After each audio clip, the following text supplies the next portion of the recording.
Welcome back. It is January the 20th, 2024, in the year of our Lord, and welcome back to the Orloff Inspirational Network. We're coming to you live in color from the Hotel Orloff here in scenic rural Retreat, Virginia. Here in rural Retreat, Virginia, with county, scene of 47 major Civil War battles. This land is steeped in history, and here, this museum, or at least the lobby here, has become a veritable museum of pop culture artifacts and pop culture history. And it's minus 13 degrees here today. It's Saturday morning. It's episode 910. Saturday morning, January the 20th, 2024. Yeah, and someone on Facebook said it's Norman Mingo's birthday, and I thought, well, what a perfect time to look at Mad magazine. I'm still looking at the Cracked magazines. I'll finish them up, and we'll look at Mad. I looked it up on Wikipedia, and apparently his birthday is actually the 25th. January 25th, 1896. He was the only guy that ever worked for Mad that was a World War I veteran. He was in the Navy. Because he was like in his early 60s when they brought him in to make Alfred E. Neuman a more solidified image. I'll talk to you a little bit later. He was the cover artist for Mad.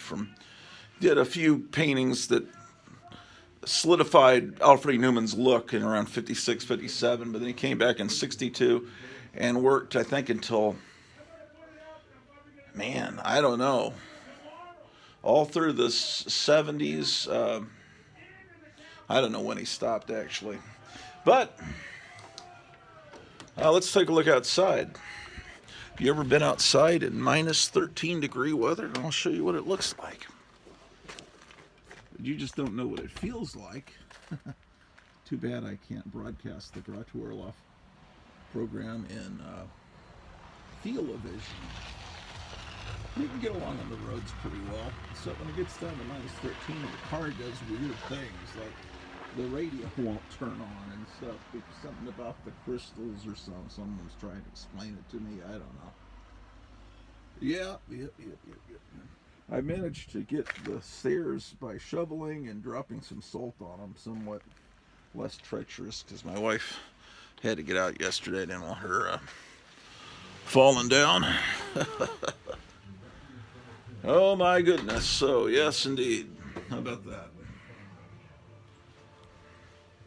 And I want you to remember, ladies and gentlemen, the best part of waking up is Dr. Pepper in your cup. Now, Dr. Pepper is the official sponsor of the Hotel Orloff television program, along with Gotham City Comics in Mesa, Arizona. They're a great store also. Call them up and talk to Kevin Johnson, the owner-proprietor of that historic store, opened during the Civil War. Yes. Okay, well, I'm supposed to be getting a major acquisition this morning, a book from an issue of Cracked from eBay. Well, I don't know if I'm going to get it today. It says it's coming on the 22nd, but it's only 50 miles away. Yesterday at 7:10, and now it is 7:30, so I would imagine it's in the local post office, which is about 2 blocks from me. And if they try to deliver it today, they're going to be trudging through snow several feet deep. But they've been delivering the mail. My main concern is if it was coming from Kevin Johnson at Gotham City Comics, well, I would trust that he packs very well and safely. But even then, if they put it in a snow drift, it's, the moisture's going to soak through. I am starving, man. I shouldn't have done this show without eating breakfast first. Ugh. And then, and if you got it from mycomicshop.com, they pack well. But I'm getting this from an eBay seller, and I don't know how they're going to pack, and whether the mailman's going to try to shove it in the mailbox or what. So I got to keep an eye peeled to make sure there's no damage to this book that I'm going to possibly get this morning or Monday. But there's no work on Monday, so I don't have to. I'll watch for it on Monday if it indeed comes Monday. Okay, let's finish up the Cracked magazines because I want to look at Mad. Really, what we're doing is we're going through the Cracked magazines is getting a history and pop culture history of the 1970s, because Cracked very much kept with its finger on the pulse of what was popular during that time and exploited it. So it's kind of like a little sociological excursion into the 1970s.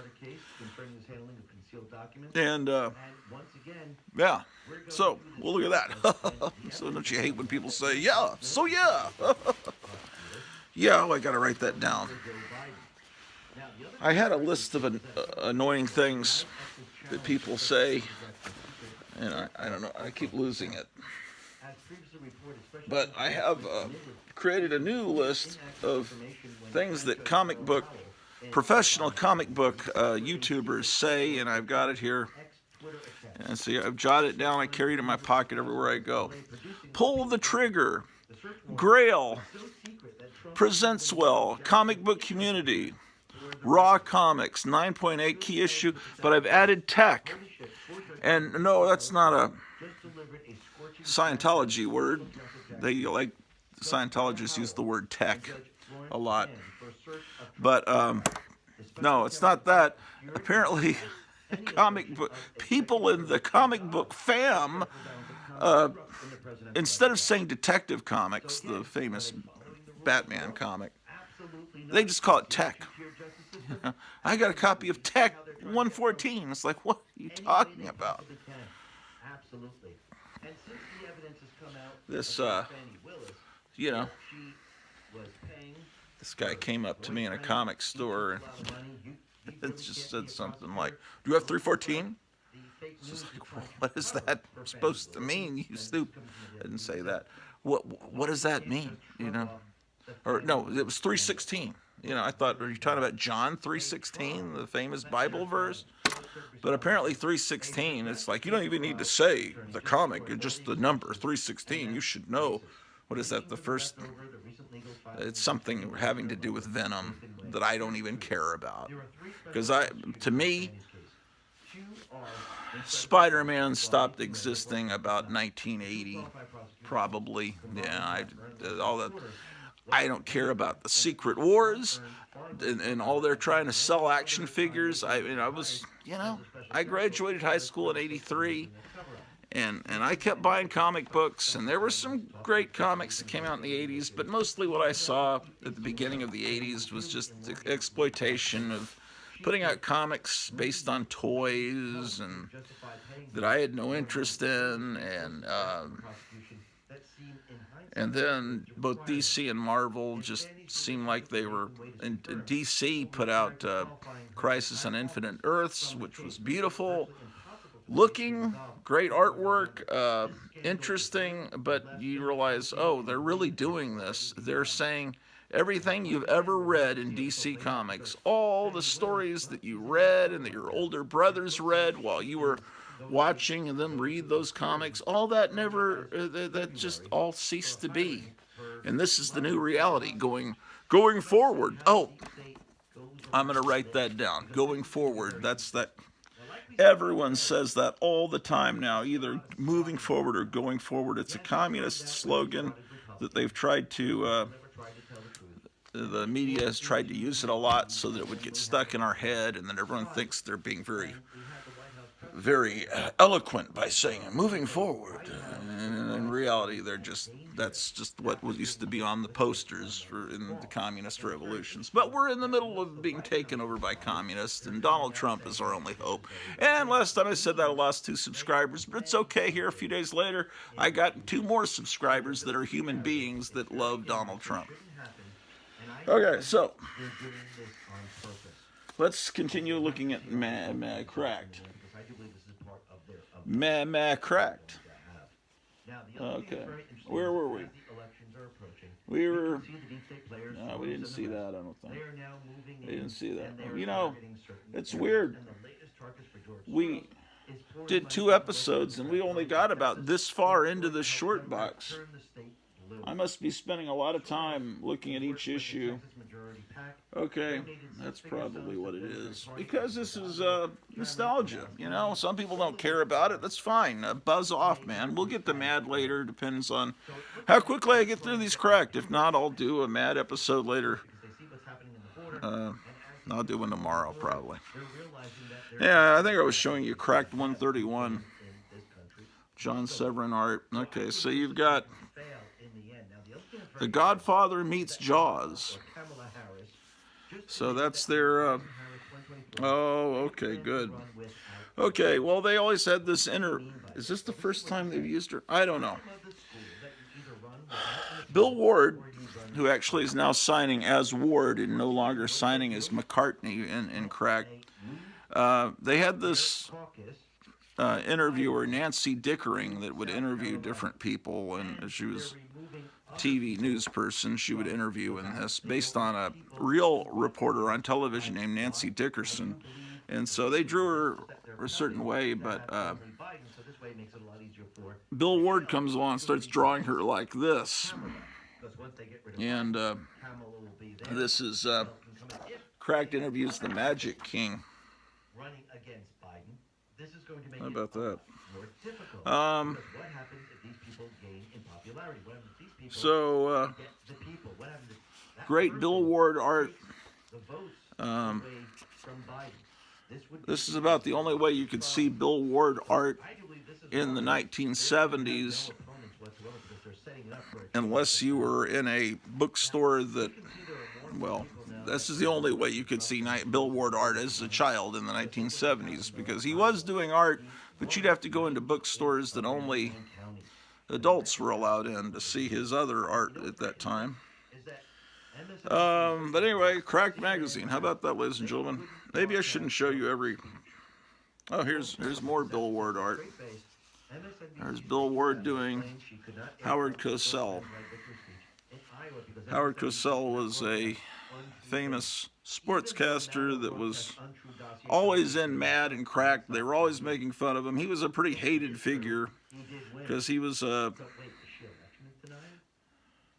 Man, I already showed you this issue. Yeah, last scene. We already looked at that. Okay, that must have been when the... This one was damaged when I bought... I mean, it's not damaged. I remember this. This white is a printing defect on the black cover. That's not something I did over the years. And I remember I saw it on the newsstand, but every issue in the stack had that white speckling on the spine there. And I need to look on mycomicshop.com and see if their picture has it too. I wonder if the whole print run had it. This one I would have bought in Texas, or would I have? May 76. No. I would have bought this in Tacoma, Washington, at the PX. Because I was going to say, if I bought it, then we moved to Texas a few months later. And if mycomicshop.com, which is based in Arlington, Texas, has this damage on it, and if I was living in Texas when I bought this, which I wasn't, then it would be likely that all the Cracked magazines that came into Arlington, Texas may have had that damage, because I just figure it's likely that a lot of the comics, I'm probably wrong, that mycomicshop.com, Lone Star Comics would have come from the Texas area, from people selling them their comics or whatever. Probably wrong. So people sell mycomicshop.com their comics from everywhere. What today's programs would look like if they appeared in 2001 AD, that future year, 2001, which is now a date so far back that, yeah, it's hard. But we all remember where we were on 9/11. Yeah, we all remember. It was Gee. They would all say this. But I don't remember where I was on the date that Kennedy was killed because I wasn't born yet. He trapped the establishment because Trump knew he needed people in there to win the votes. Vivek was put in a place to wake up those people that were watching debates. When those people were watching on Okay, we're up to issue 133. You won't believe this. Crack says goodbye. And then it says to the blues. They're running a bunch of blue people out of town. Oh, and see, the Bill Ward, Nancy Dickering character has made the cover. It may be one of the only times she made the cover. There was another one where she was on the cover with Elvira, I think, in the 80s. It's pretty. That's probably in this box. We'll see that in a minute. Speaking of, okay, the topic, here's Welcome Back Cotter parody. Yesterday was Dolly Parton's birthday. Speaking of, you know what we're speaking of. Here's an article on the Frisbee rating system. Who comes up with these ideas, man? Oh, wow. Look at that, man. You know what this is a parody of? Space 1999. We were talking about that show. What did I just see? Space 1999 was famous TV show that didn't last too long. But look at this Bill Ward art. You know, this is a comic magazine really aimed at 10-year-olds. So they're kind of pushing the limit there. People know this already. Who is the artist in this? Usually it would be John Severin, but John Severin did not do the art. It's someone named Saruri. Saruri. Look at that.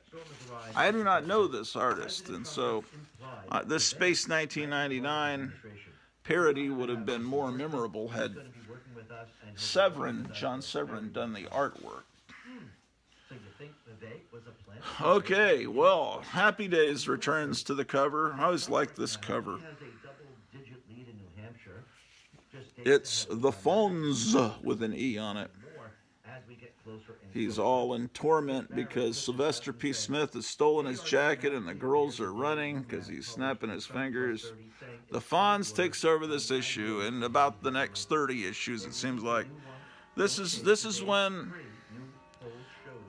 Crack started to be very affected by whatever the trends are. Oh, this is a reprint. Satan's campaign to promote hell. It's really, this should be like CNN or MSNBC. Yeah, this is actually, Crack really was, what is the word, prescient? What does that word mean? Does that mean like knowledgeable about the future? I could be wrong. I turned the camera on and my mind goes, that's a word I've never said in my life, but the devil offers equal job opportunities for women, and basically she's Vampirella with horns. The Fighting Devil Corps. Look at this. Uncle Scratch says, I want you for Hell's Legions. This is really brilliant stuff. I don't know. People say, I hate Cracked. Cracked was really good. Let's face it. Let's stop. Sometimes you just got to admit, you know. You know, you're supposed to say, here's all about the Fonz and, you know, how cool he is and stuff. Fonzie's Dictionary.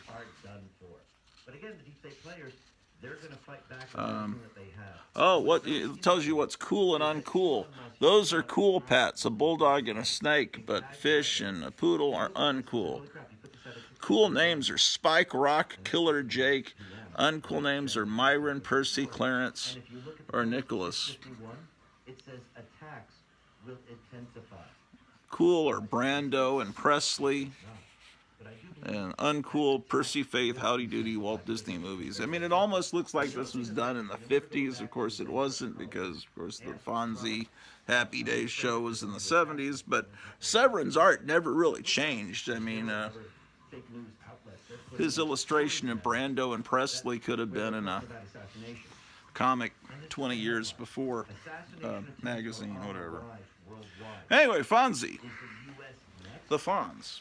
And there's one line here which I think is very interesting. Now, yes, they go through South Korea, Then, they go through Ecuador, they go through all the different places. The $6 Million Man returns to the cover.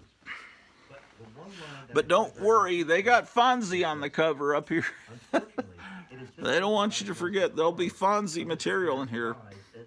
So, that's hilarious, and they should have done that on the show. $6 Million Man, you know, you always wear that 70s leisure jacket, leisure suit, whatever.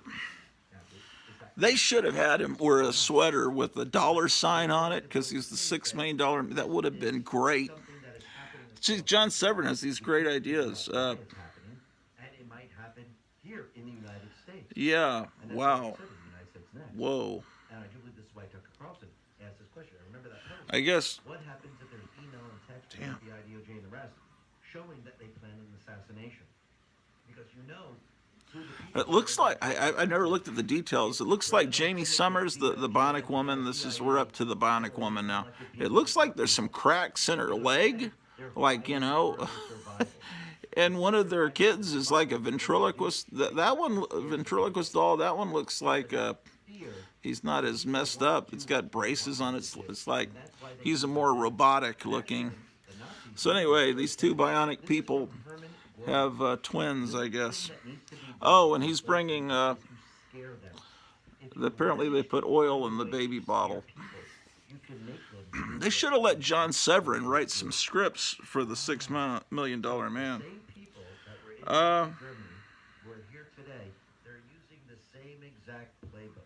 Oh, okay. Well, John Severin in this issue does the interview. And there's that Nancy Dickering character. When Bill Ward draws her, she looks very different. And then when John Severin draws her, she looks like that. And how does she change so much? I mean, she looks like that, kind of. Yeah. When Bill Ward takes over, she's very different.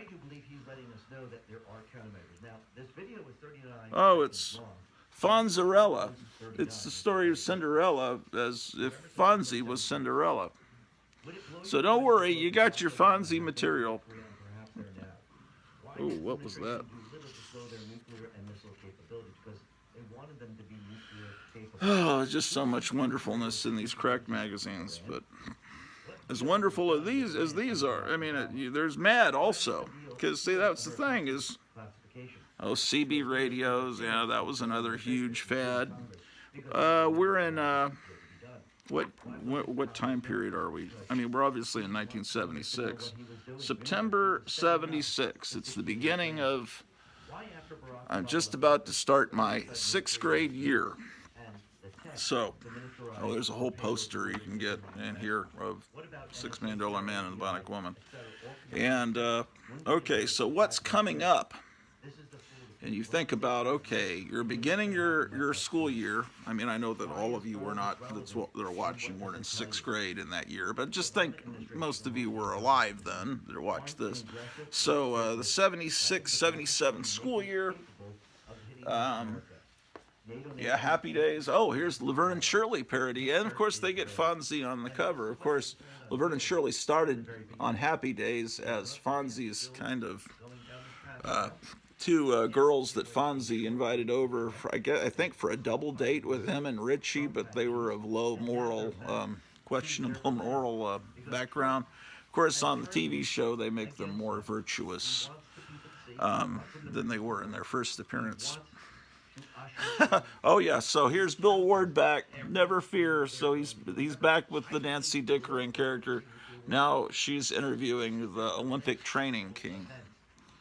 So now see how much different she is when Bill Ward draws her. Crazy, man. No, I'm sorry, it's Crack. Crazy is another magazine. The Bad News Boars was Scavino put this up. Bad News Bears, you know. Let's go to post 2793, February 18th. So it was a big deal because these little league kids were cursing in it. It was like shocking. And a few years before that, Paper Moon had Tatum O'Neal, Ryan O'Neal's daughter, smoking cigars, and that was a big controversial thing.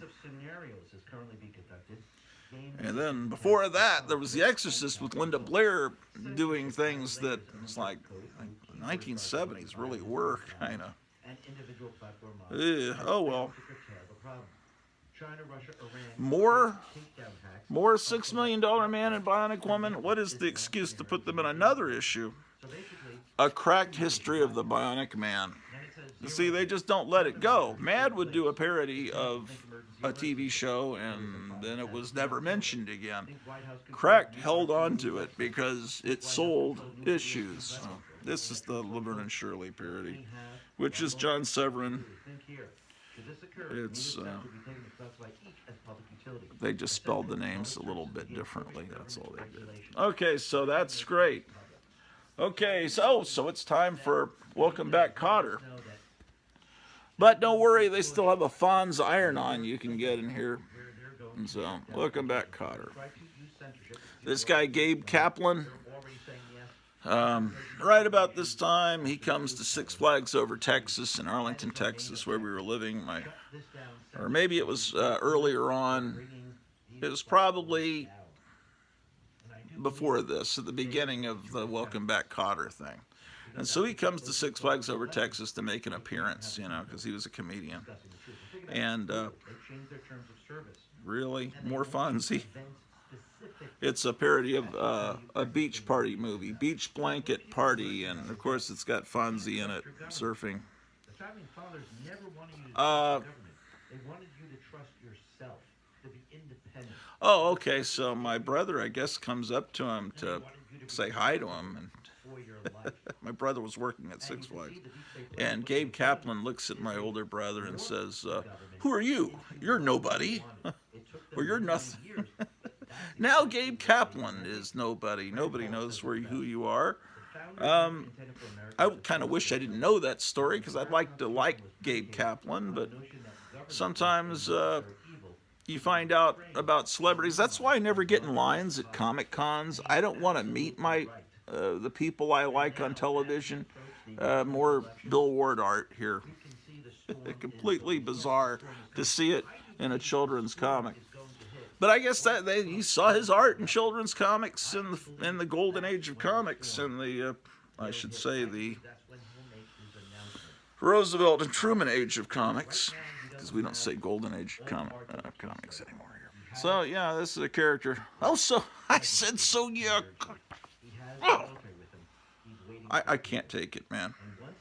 It's YouTube people. Anyway, here's the Welcome Back, Kotter story. What is it called? How the Kotter Gang Spent Their Summer Vacation is what it's called. So it's starting to get... I remember at the time, I'm starting to think, man, now what fads are coming up?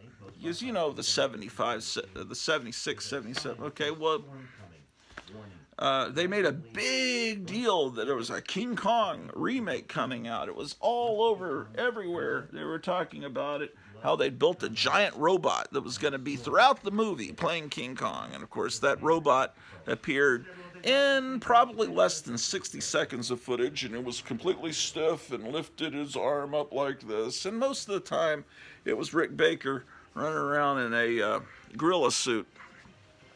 And, of course, the original King Kong from 1933 had wonderful stop-motion animation from Willis O'Brien.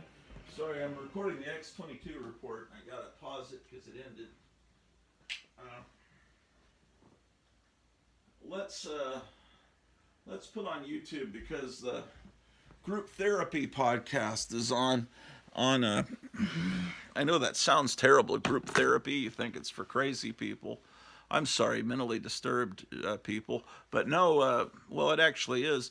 Because no one runs cartoons on Saturday morning anymore. This guy that looks like someone that would run a comic store. He's got one of those kind of beards, you know. He does show live every Saturday morning where he runs old cartoons. And somehow he picks the ones that aren't going to trigger copyright warnings, I guess.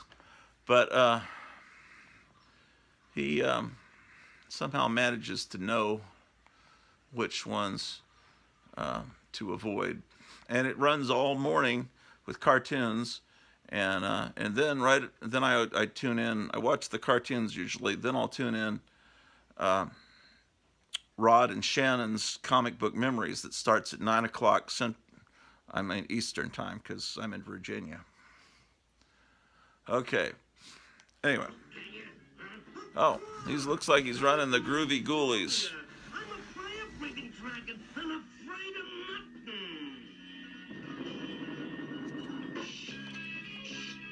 nothing. All right. The Groovy Ghoulies. You know, they never made a comic book out of the Groovy Ghoulies, did they?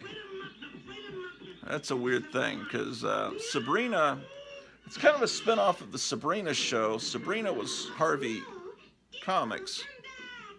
I'm sorry. What? Archie Comics. I'm sorry. Sabrina was Archie Comics, and Groovy Ghoulies was created by Filmation. They were never part of Archie Comics. So, Sabrina. Oh man. My brain is so scrambled, man.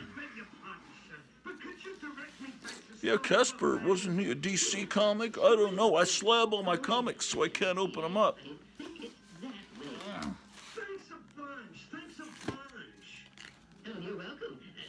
There's Mr. Weatherby. Yeah. Okay, so what's going to happen is they're going to put King Kong on the cover of about 5 or 6 issues straight. And then they're going to realize King Kong flopped. Oh, why are we putting King Kong on the cover? We thought it would sell issues, and in fact, it just repulsed people, including me. And then a few months later, Star Wars is going to come out, and then Star Wars is going to be on the cover all the time. And then Jaws 2 is going to come out, then they're going to put that on the oh wait, Close Encounters will come out. They'll put that on the cover a bunch of times. It started to get a little tiresome. Okay, let's see what we got here. Just giving you a preview of where we're going. I'm going to see my eye doctor. This is an emergency. Oh man, that voice for Mr. Weatherby was terrible. That's a terrible voice for Mr. Weatherby. You know what else was? A lot of those voices were bad on the Archie's show. I didn't like the voice of Jughead. He was the same guy they got to play Beetle Bailey in the 1960s cartoon that very few people have ever seen. I didn't really like the vocal casting of the Archies. Veronica was supposed to have a southern accent, but they exaggerated it ridiculously. She's going to find a dragon. She's going out to find a dragon. Yeah, that's Reggie's voice, yeah. You're a big man too. I guess this is a lot of the Groovy Ghoulies shows didn't have the Archie characters, but this one seems to be pretty. Oh, centric, Archie centric. I was about to say. I'm going to put that on my list of annoying things that famous YouTube people say. I think they say comic book centric for conventions that have more comics than I'm just gonna put it all down, man.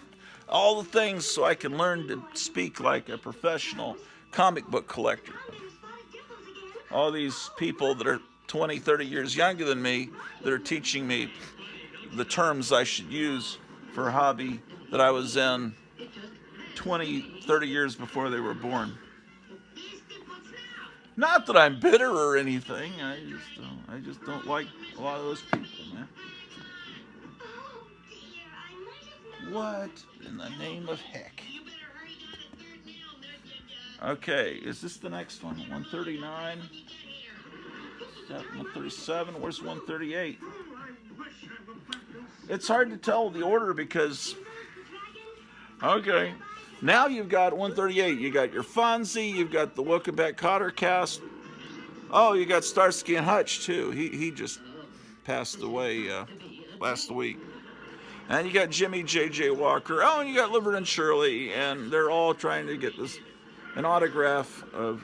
Oh, I was talking about autographs. I didn't like to get in lines to meet famous people because if they're jerks, then I'll never be able to watch, Batman or Star Trek or Lost in Space or something again without thinking, what a jerk. Like Welcome Back, Kotter. If it ever comes on television, I remember that story my older brother told me about what a jerk he was. What's going on in a monster's mind? Well, there's King Kong. But it's the real King Kong from 1933. And they got all the monsters. The artist is not great. That's a pretty pathetic creature from the Black Lagoon. I don't know who this artist is. Sometimes they weren't necessarily good about putting the artist, right, unless they signed it.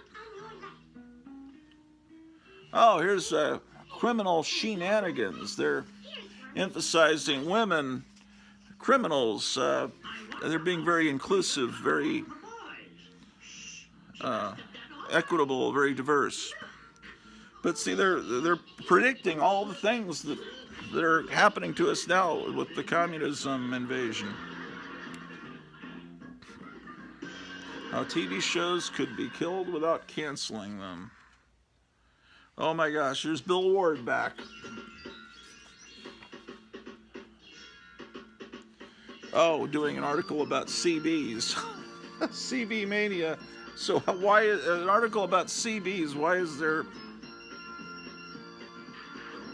Oh, he's using a CB to meet girls. That's why he was able to draw that girl. But every girl he draws is just gonna look like pinup.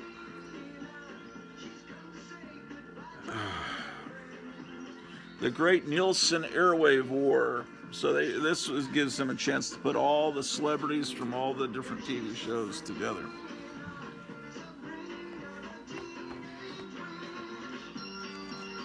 How much time do I have? I have an hour and 5 minutes before Comic Book Memory starts. I wish this could last all night. Okay.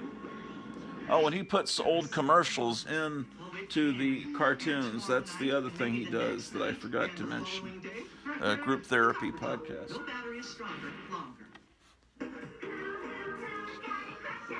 Okay. Now it's Barney Miller and King Kong mixed together. I see my wife is calling. I better go see what's going on. I'll let you watch Group Therapy podcast. I'll go. She probably is wanting breakfast, in which case you can go with me and we'll get breakfast and you can see the snow. This is the guy that hosts the show. Sometimes he'll come on in between. Kind of brought back Orloff when he was supposed to be dead, because they loved doing that back in the day. They're like, oh, the story. Look at this thing. That you can get the Star Trek action figures from Star Trek, the motion picture. Oh my god! The fact that they had to put that on it and it's still listed as Star Trek, the motion picture, as the first Star Trek movie. Weird. I know we had a movie, TV series and whatnot, but that's just weird to put in the motion picture. Me and Joe had that discussion about the motion picture the other day, so about how we still use it. It's such an outdated, antiquated reference. So. All right, hope you guys dig the Sabrina the Teenage Witch, because why wouldn't you? It's a classic. Go out there, you watch the Teenage Witch doing all of her goofiness and whatnot. And I'm a sucker for Sabrina because I absolutely love. I like the 90s one. I absolutely love the one that came out a couple years ago. So, yeah, run with it. So, we're going to keep it adjacent because she appears on this. We're Groovy Ghoulies. Somebody pointed out the Groovy Ghoulies actually did pretty good music. Same way with the Archies. Don Kirshner, for those who don't know, go look him up, worked on them. And that was huge back then. So, but the Groovy Ghoulies, can't go wrong with the Groovy Ghoulies. You know, how can you? You know, the big three monsters: the vampire, the werewolf, the Frankenstein's monster. Just saying. Here you guys go. This is Groovy Ghoulies, and this is Ghoul School. Ghoul School. Enjoy. Everybody shout! Come on now, sing out! It's time for the Ghoulies get together. They got jokes for everyone with laughter, songs, and fun. So let's go to the Ghoulies get together. Come on, everybody, join the Ghoulies. They're gonna do their thing for you. They're kind of strange, they're real funny. And you'll be glad to know they love you too. Hey, everybody shout!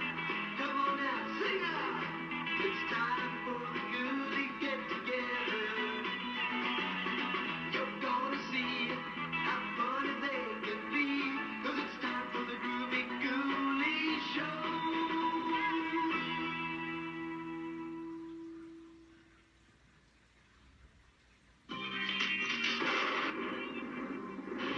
Welcome to a horrible hall.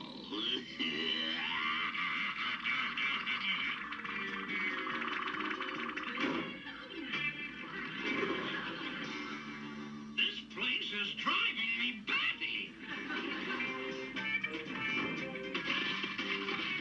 I say, Sabrina, did you hear about the man who crossed a turkey with a centipede? Gee, no. Now at Thanksgiving, everybody gets a drumstick. Wolfie, what do you get when you cross an electric fan with a canary? Shredded tweet, man. Shredded tweet. Yeah. Wonder what's for dinner, Rexo? Oh, goody. Tossed salad.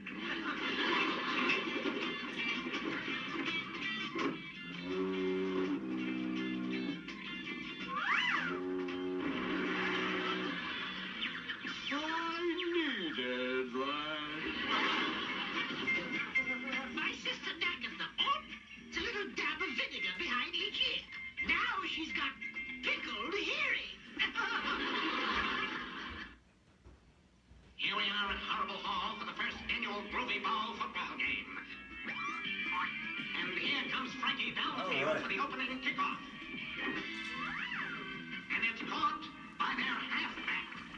Correction, make that their fullback. Mercy sakes, I never knew It's they going to get used great the when we get to halfback John football. Severin's take on Star Wars, so you got to stick with me. I've got to go get breakfast.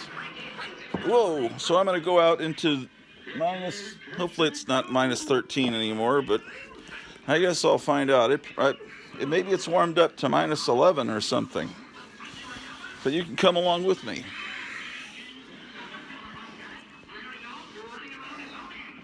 You know, I wish that they didn't have a laugh track on the Groovy Ghoulies. Laugh tracks always ruin things. Okay. Let's turn off this stupid ring light. Don't tell me I made a bonehead play. Okay. Oh, let me get the cord.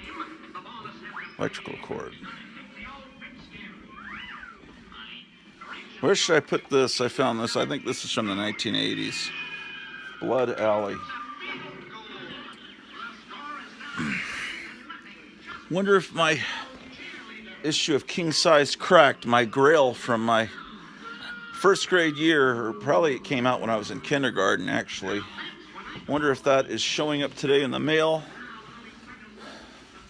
I can kind of tell if the mailman's come by whether or not there's a trail in the snow. Now, it's sunny and it's very bright, reflecting on the snow, so I've got to put on sunglasses.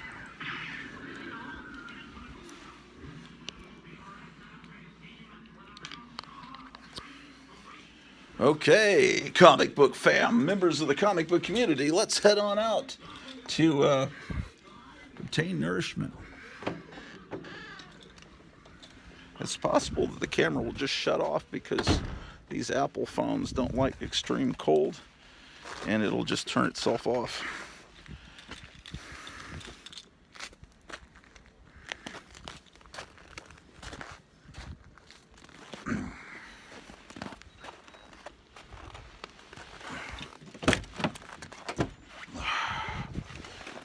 Okay.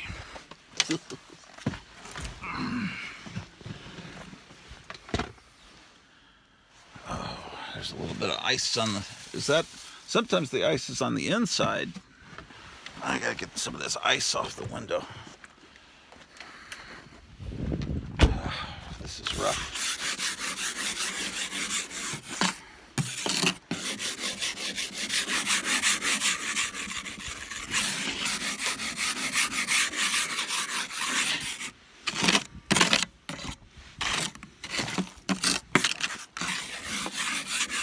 No luck.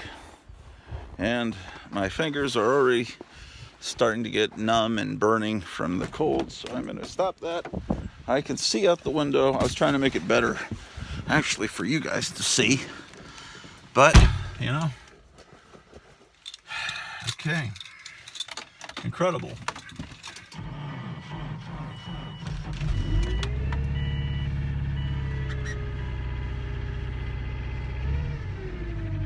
Okay, according to the dashboard, it's minus 8 degrees. Minus 8. Yes, deep.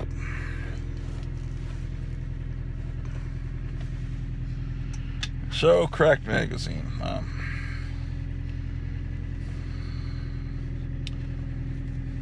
Oh, then they'll do Battlestar Galactica. I don't know. At a certain point, I kind of stopped buying Cracked unless it was a really...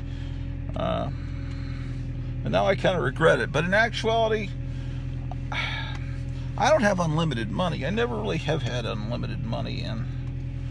Damn it. Just a moment. Okay, my wife got this weird thing that's bent. It's like curved. It's got an angle for the charging cable, and it's hard to fit it into the cigarette lighter. This is the first time I've tried because what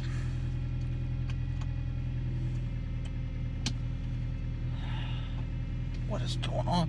Yeah, I can't get it in there. Yeah, that's one thing she didn't think about. She thought it would cause it to never mind. Not good.